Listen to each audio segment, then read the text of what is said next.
This is Scott from KIG. It is July 2019, and we're going to do a single video runoff demo test of this 3-ton air-cooled chiller, which has been set up to be a tankless chiller for the customer's operation.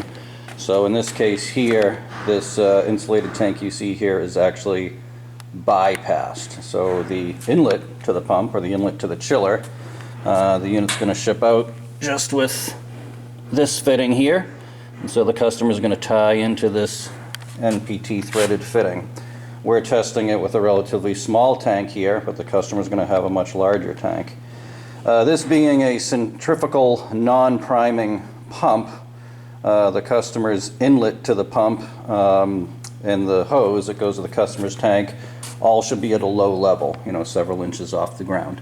So it has some pressure, incoming pressure, built up from the force of the water above it. So you should not have a hose on the inlet that goes up and into the tank, okay? It should be down at low ground level like this is shown here. In contrast to that, or conversely, the output of the chiller, which is here, that little T-fitting, by the way, is not going to ship with the chiller. That's not active or functional, but the outlet of the chiller can be a hose that just goes into the top of a tank. Okay, but again, very important that the inlet stays down low. And again, this pump, this tank has been bypassed. The temperature and the set point is dictated by the probe that's strapped onto the inlet here. So effectively, we're sensing tank temperature because we're drawing from a tank. So effectively, that is tank temperature based on that probe. This chiller is, again, 3-ton air-cooled, model MSA 360. It's 230 volt, 3-phase power, draws 20.7 amps.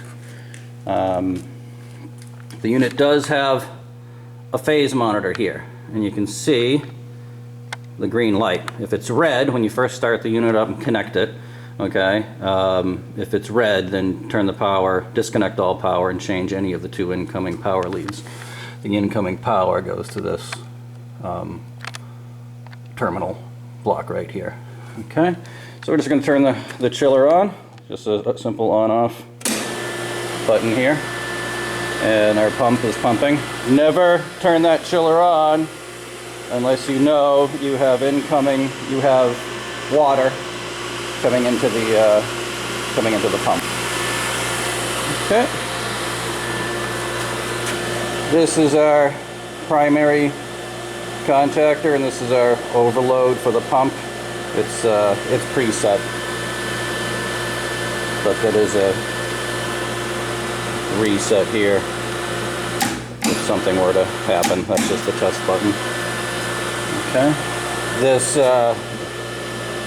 this controller here is not active, it's inactive. It's hard to see that, but that's a green light. That just tells us that we have flow. Okay, so for our temperature controller, there's only 2 things you have to worry about. Okay, one is the set point and one is a differential. Okay, the differential on this controller here, this controller has, is universal, so it has 4 stages. We're only using 1 stage on this because it's a single compressor unit. So what that means, without going into great engineering detail, is your differential, or the deadband, is going to be 25% of what's shown for the differential here. So this unit has a differential of 2, and that is indicated when we go into this option and you see the number 8. So 25% of 8 is 2. If you want to increase the differential to 4, then you would increase the number shown on the screen here to 8. So how do we do that? We press the top, the program button for 5 seconds. Goes to P1. P1 comes up, press select, and you can see we have it at 8. If we brought that up to, with the up and down key, If we brought that up to 12, for example, 25% of 12 is 3. Okay, so let's do that. Press select. And so P1 now is at 12. If I go back to the main screen, just press program again. Alright, so for the set point, the temperature set point, we're going to run this chiller down to 70 degrees today. You press select and hold it in. That's set point 1. And then I release and it's flashing. Right now we just set point at 80. We're going to bring it down to 70.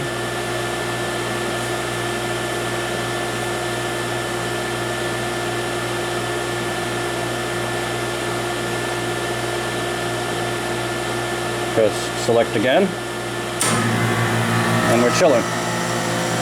So for the customer's application, the chilling is going to be very slow because it's a huge amount of water. For us, it's going to be relatively quick. And again, right now the compressor's running and the fan is running. That's your adjustable pressure switch there. You shouldn't have to change that.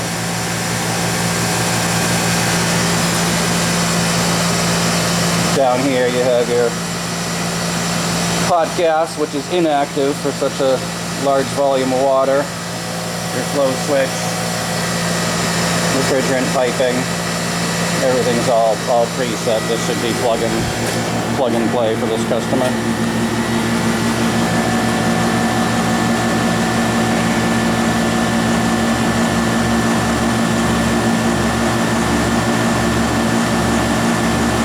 We'll take a little bit of time to cool down, so I will come back with video number 2 actually. A couple minutes here.